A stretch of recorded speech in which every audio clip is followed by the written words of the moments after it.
Bienvenue sur cette vidéo de description qui vous expliquera comment regonfler le pneu du Ninebot One E. Donc là on est sur le flanc droit du Ninebot One E, donc quand vous le prenez par la anse, posez-le sur la gauche et là vous verrez en face de vous donc le flanc droit.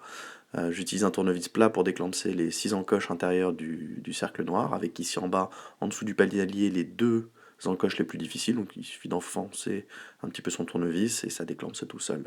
Donc là vous pouvez voir donc les 4 tournevis du cercle extérieur. Il faudra faire attention si vous voulez enlever aux petites encoches. Il y en a 2 de chaque côté, voilà, une ici et une là, qui vous bloquera un petit peu si vous souhaitez l'enlever. Ça vous permettrait, si vous voulez, de le repeindre ou autre. Surtout, ça donne un accès plus facile pour ceux qui souhaitent à l'embout de la chambre à air. Donc une fois que vous avez rentré votre regonfle-pneu, vous pouvez revisser.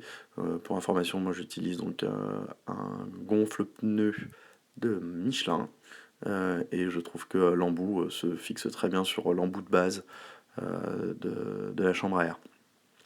Après, en termes de pression, ce qui est recommandé en général par les différents sites de Ninebot, c'est de gonfler entre 3,7 et 2,7. 2,7 minimum, 3,7 maximum.